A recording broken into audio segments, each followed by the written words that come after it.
जी, इसमें बहुत सारी चीज़ें ऐसी हैं जिसमें कुछ सियासी मामलात भी हैं। जैसे हमने शुरू में जिक्र किया कि कुछ रुकावट भी हुई, तातुल आया, मैचेस रुके और दोबारा शुरू हुए। इस दौरान इंडिया पाकिस्तान के माबैन एक जंग भी हुई जिसमें पाकिस्तान ने कामयाबी हासिल की। उस मार्का हक़ में उसका यौम तशक्कुर भी हमने मनाया और बहुत अच्छे अंदाज़ में पाकिस्तान ने बेहतरीन अंदाज़ में जवाब दिए। इसी हवाले से हम गुफ्तगू करेंगे कि इसमें सियासी पहलू क्या है और इसका मुकम्मल हो जाना पाकिस्तान की कौमी सतह पर इसकी क्या अहमियत है और बैनुल अक़वामी सतह पर इसकी क्या अहमियत है, और जिस तरीके से जैशा आईसीसी को चला रहे हैं और पाकिस्तान को हर काम में एक तरफ दीवार से लगाने की कोशिश कर रहे हैं, क्या इंटरनेशनल क्रिकेट को इस पर जागना चाहिए। सीनियर एंकर पर्सन हैं, सियासी तज्ज़ियाकार हैं, समा के सदर हैं, नदीम मलिक साहब हमारे साथ टेलीफोन लाइन पर मौजूद है। मलिक साहब अस्सलाम वालेकुम। जी अस्सलाम वालेकुम। बहुत बहुत शुक्रिया मलिक साहब आपके वक्त का। आप चूँकि उस सारे अमल का हिस्सा रहे, आप और शाहिद आफरीदी साहब ने अफवाज पाकिस्तान के जवानों के साथ प्रोग्राम्स भी किए। आप इस PSL के मुकम्मल होने को, जो कि आज इंशाल्लाह बखैर आफियत मुकम्मल हो जाएगा, किस अंदाज में देखते हैं कि ये पाकिस्तान की खेल के हिसाब से और सिक्योरिटी के जो कानून नाफिज करने वाले इदारे हैं उनकी किस हद तक कामयाबी और इससे बैनुल अक़वामी सतह पर पाकिस्तान को क्या फ़ायदा मिल सकता है? तो बहुत अच्छा है जी कि आज PSL कंप्लीट होगा और जो भी जीतेगा पाकिस्तान की टीम है, जो भी जीते हमें उस पर खुशी है कि मुकम्मल हो रहा है। इस तमाम मसले में शाहिद अफरीदी को मैं खास तौर पे शाबाशी देना चाहूँगा। हम तो जर्नलिस्ट हैं, हमारा काम है कि जहाँ पे ऐसा कोई इवेंट हो तो उसकी कवरेज के लिए जाना, लेकिन एक खिलाड़ी होते हुए, एक इंटरनेशनल स्टार होते हुए इन्होंने फ्रंट लाइन पे गए, बॉर्डर पे हमारे साथ गए, तो मुझे बहुत अच्छा लगा कि एक स्टार जो है वो इस मौके के ऊपर कौम को यकजा करने के लिए वो मैदान में उतरा है। तो very well done for Shahid Afridi.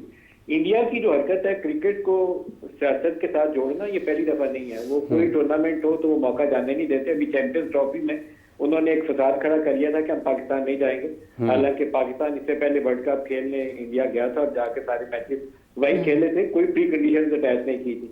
लेकिन इंडिया का ये रवैया बरकरार है और अभी भी आइंदा आने वाले टूर्नामेंट्स में आपको उनकी इस तरह की शरायत और कोई ना कोई उल्टी सीधी हरकतें जरूर नजर आएंगी। सबसे अफसोसनाक तो पहलू था जिसकी मुझे बहुत दिली तौर पर तकलीफ हुई, वो जब रावलपिंडी क्रिकेट स्टेडियम में उन्होंने एक ड्रोन को गिराया, तो उसके ऊपर मुझे बहुत दुख हुआ। आपको कभी भी क्रिकेट को या खेल को जंगों की नजर नहीं करना चाहिए, और ये वो मौका था जब यहाँ PSL हो रहा है तो इंडिया में IPL भी हो रहा है। ये बात मतलब वो कोई क्रेजी अजीत डोवल टाइप कोई जो एक्सट्रीमिस्ट है वो भूल सकता है कि अगर इस तरफ खेल के मैदानों को निशाना बनाओगे तो तुम्हारे खेल के मैदान महफूज रहेंगे। गो के पाकिस्तान की पॉलिसी यही है कि हम सिविलियन टारगेट्स को हिट नहीं करेंगे, तो लेकिन आप एक मुल्क के स्टेडियम के या खिलाड़ियों के ऊपर जाके हमला करेंगे तो जवाब की क्या तवक्को रखेंगे। तो वो बहुत तकलीफ से पहलू था और उसकी जितनी पूरी दुनिया को मजम्मत करनी चाहिए कम है। ICC से बहुत ज्यादा तवक्कुआत मत रखिएगा। ICC इस वक्त इंडियन डोमिनेटेड है और उसकी फैसला साजी के अंदर इंडिया का बहुत ज्यादा अमल दखल है। रेवेन्यूज वहां से जनरेट होते हैं और बाकी मुल्क खामोशी के साथ यहाँ मिलाते नजर आते हैं। बट मलिक साहब, आपको लगता है कि जो पाकिस्तान क्रिकेट बोर्ड है एटलीस्ट वो अपना एहतजाज ज़रूर रिकॉर्ड कराएं जो चीज़ें उनके खिलाफ होती हैं, क्योंकि ऐसा नहीं है कि दुनिया देख नहीं रही है। हमने ये जो कॉन्फ्लिक्ट हुआ पाकिस्तान इंडिया के दरमियान, हमने देखा कि दुनिया ने रियलिटी देखी और रियलिटी पे बात करना शुरू की। And right now the international media, the international जो जिनकी वेटेज है जिनकी बातों में, वो पाकिस्तान की जीत की बात कर रहे हैं। सो आपको लगता है कि क्रिकेट में भी हमें ये करना चाहिए? दो चीजें जी, एक तो क्रिकेट बोर्ड को पहले क्रिकेट अपनी घर की ठीक करने के ऊपर काम करना चाहिए जो उनकी असल ड्यूटी है। वो जितने बड़े बड़े इन्होंने कोचेज ढूंढे थे, किसी को 2 दिन नौकरी करवाई है, किसी को 3 दिन नौकरी करवाई है। वो गैरी कर्सन को ले लें, हेडन को ले लें, जेसन गिलेस्पी को भी लिया। हाँ, इस तरह थोक के साथ से इन्होंने उनका मर्डर किया। ये इनको अपना काम पहले ठीक करना चाहिए, जो क्रिकेट को चलाना है वो काम सबसे पहले इनकी अवलीन जिम्मेदारी। जो इंटरनेशनल क्रिकेट है उसके 2 हिस्से हैं। एक है जो एशियन क्रिकेट वाले ममालिक हैं जिसमें आपके श्रीलंका या बांग्लादेश आ जाएंगे, वहां से आपको बड़ी भरपूर मदद मिलनी चाहिए, वेस्ट इंडीज से आपको मदद मिलनी चाहिए और आपको उनको डिप्लोमेटिकली हुकूमत को भी इंगेज करना चाहिए और बोर्ड टू बोर्ड भी इंगेजमेंट होनी चाहिए। फिर ऑस्ट्रेलिया और इंग्लैंड का बड़ा इन्फ्लुएंस है, तो वहाँ हमारे टर्म्स अच्छे हैं, तो हमें वहाँ पे सिफारती लिहाज से वफूद भी भेजने चाहिए, उन लोगों को इंगेज करना चाहिए कि यहाँ पर हम क्रिकेट को सियासत का शिकार नहीं करना चाहिए। क्रिकेट मुल्कों को जोड़ने का बायस बनती है, स्पोर्ट्स पूरी दुनिया में लोगों को जोड़ने का बायस बनती है। उधर कोहली खेल रहा हो तो अगर कोई क्रिकेट का फॉलोअर है पाकिस्तान में तो कोहली को खेलना खेलते हुए देखना पसंद करेगा। इधर अगर बाबर आजम 100 कर रहा है या शाहिद अफरीदी बड़े बड़े छक्के मार रहा है, तो उसकी फॉलोइंग बॉलिंग के बाद दूसरी तरफ भी आपको नजर आएगी। ये जोड़ने वाली चीज है, ये तोड़ने वाली चीज नहीं है। तो ये दुनिया को बावर करवाना है हमने, दुनिया को एहसास तो होगा, लेकिन आपको दोबारा रियलाइजेशन पैदा करनी है कि ये जो इंडियन स्टाइल है इस वक्त इसको वेपनाइज करने का खेल को, ये दुरुस्त नहीं है। तो उससे फासले पे रखना जरूरी है। सियासत और जंग जो है वो खेलों से दूर रहनी चाहिए। मलिक साहब, शाहिद आफरीदी साहब भी हमारे साथ मौजूद हैं। शाहिद साहब, मलिक साहब ने आज आपके सामने आपकी खिदमात की तारीफ़ की है, आपकी अदम मौजूदगी में भी मुख्तलिफ प्रोग्राम्स में ये इन ख्यालात का इजहार कर चुके हैं। आप किस तरीके से देखते हैं इस सारी सूरत हाल में? और जब उन्होंने क्रिकेट की भी बात की है, जेसन गिलेस्पी और हेडन तो शायद हमारे साथ और साथ, लेकिन गैरी को भी हटाया लगाया, तो ये सारी चीज़ें हर सतह पर मॉनिटर होती हैं। यार मेरे ख्याल में इमरान, नदीम भाई का मैं पर्सनली शुक्रिया अदा करूंगा कि हम मिलके बात हुई और प्लान बना कि इस तरह चलते हैं बॉर्डर पे। मैंने कहा बिल्कुल जी। तो नदीम भाई को क्रेडिट जाता है इस चीज का कि हम गए वहां पे और जो भी हम कर सकते हैं करेंगे और करते रहेंगे आखिरी दम तक, जब तक हमारी सांसें हैं अल्हम्दुलिल्लाह इस मुल्क के लिए। बाकी आई थिंक ऑलमोस्ट नदीम भाई ने पीसीबी की जो जिम्मेदारी है वो बार बार हम अपने प्रोग्राम में करते रहे, और यही जिम्मेदारियां हैं कि आपको दूसरे क्रिकेट बोर्ड के चेयरमैन के साथ किस तरह के ताल्लुकात होने चाहिए।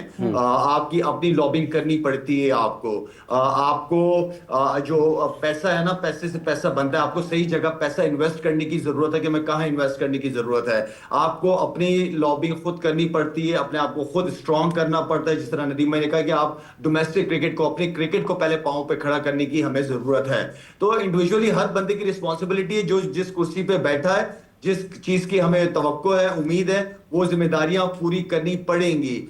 तो बाकी I think it's a team game, और एज अ टीम अगर मोहसिन नकवी साहब काम करें और करना चाहते भी हैं, शौकीन भी हैं काम करने के, बार बार इस बात को हमने रिपीट किया हुआ है, लेकिन सही बंदे को सही जगह बिठाएं। और बाकी अगर ये सिस्टम लेके आए हुए, इन कोचेस को लेके आए, तो प्लीज इनको फिर टाइम दे दें। इनको साल बाद या 6 महीने बाद दोबारा, मतलब जिस तरह अभी हमने लास्ट कोचेस के साथ किया, वो एपिसोड नहीं होना चाहिए दोबारा। और लाला, क्योंकि इंटरनेशनल हम बात करें तो इंटरनेशनली न्यूज़ पे और इंटरनेशनली इस वक्त पाकिस्तान को जो लाइमलाइट मिली हुई है, क्या उस लाइमलाइट का भरपूर फ़ायदा हमें उठाना चाहिए? हम ब्लैकमेल होते हैं ब्रॉडकास्टर्स से, क्योंकि ब्रॉडकास्टर्स के काफ़ी हिस्से जो है वो, काफ़ी लोग जो है वो इंडिया से आते रहे, भारत से आते रहे हमारे पास। क्या हमें उन पॉइंट्स पे भी अब अपने आप को खड़ा करने की ज़रूरत है? तो मेरे ये तो बड़ी जबरदस्त अपॉर्चुनिटी है। अल्हम्दुलिल्लाह हमने दुनिया में इज्जत के साथ सर उठाया है। अब इस मौके को मिस नहीं करना चाहिए ना। यही तो अपॉर्चुनिटीज होती है जिसे आपने अवेल करनी होती हैं। जाएं, अपने ऐसे लोग बनाएं, ऐसे लोग बिठाएं, ऑन बोर्ड लें, जो जाके आपकी पाकिस्तान की क्रिकेट की नुमाइंदगी कर सके बाहर। और उन बोर्ड्स के साथ, जो मैं बार बार आपको काफी अरसे से कह रहा हूँ कि चेयरमैन का काम नहीं है सिलेक्शन कमेटी बना दी है, उनको अपना काम करने दें। आपका कोई ताल्लुक नहीं होना चाहिए कि कौन प्लेयर होना चाहिए, कौन नहीं होना चाहिए। आप डोमेस्टिक क्रिकेट पे फोकस करें, उसको किस तरीके से दोबारा पांव पे खड़ा करना है, और आप दूसरे मुल्कों की चेयरमैन के साथ जाके अपने आप को स्ट्रॉन्ग करें। आप अपने अच्छे कॉन्टेक्ट्स बनाएं कि वो मुश्किल वक्त में आप लोगों का साथ दें। हमने भी अब मुश्किल वक्त में, चाहे वो श्रीलंका हो, चाहे वो बांग्लादेश हो, चाहे जिम्बाब्वे हो, जो टीमें हैं, इवन के बांग्लादेश भी बोलूंगा, जो मुश्किल वक्त था, जब हमें थ्रेट्स मिल रही थी वहां पे टूर करने से, हम खड़े हुए उनकी हुकूमत के साथ, उनके बोर्ड के साथ खड़े हुए। तो इस तरह जब हम पे कोई ऐसा वक्त है तो हम भी चाहते हैं कि हमारे पीछे भी लोग खड़े हों। मलिक साहब, ये जो अभी आपने जिक्र किया रावलपिंडी में जो ड्रोन गिराया, तो ये आप समझते हैं कि वाक़तन एक खालिस्तन मनसूबाबंदी के तहत एक मतलब फिर जंग के माहौल में इंडिया ने पाकिस्तान की क्रिकेट को निशाना बनाने की साजिश की? देखिए, श्रीलंकन टीम पे ऊपर जो लाहौर में अटैक हुआ था, वो भी बगैर मंसूबे के नहीं हुआ था। वो कोई अचानक नहीं था कि किसी के हाथ में बंदूक आ गई थी और उसने फायर कर दिया था। और ये जो क्रिकेट स्टेडियम के ऊपर आपका ड्रोन गिराया जाना है, ये भी बगैर मंसूबे के नहीं है। बाकायदा आप जीपीएस सेट करते हैं। ऐसी जो डिवाइसेज है वो कोई रैंडमली जाके कहीं गिर नहीं जाती, आप उसको रिमोटली मैनेज करते हैं और फिर जाके कहीं हिट करती है वो। तो ये डेफिनेटली प्री प्लान था, और स्टेडियम के ऊपर गिराना बहुत काबिल मजम्मत है, बहुत अफसोसनाक है। इंटरनेशनल प्लेयर्स हैं, वहाँ मैच होता है, उस वक्त मुमकिन है कि मैच हो रहा होता है, तो इनका तो कोई हाल ही कोई नहीं है।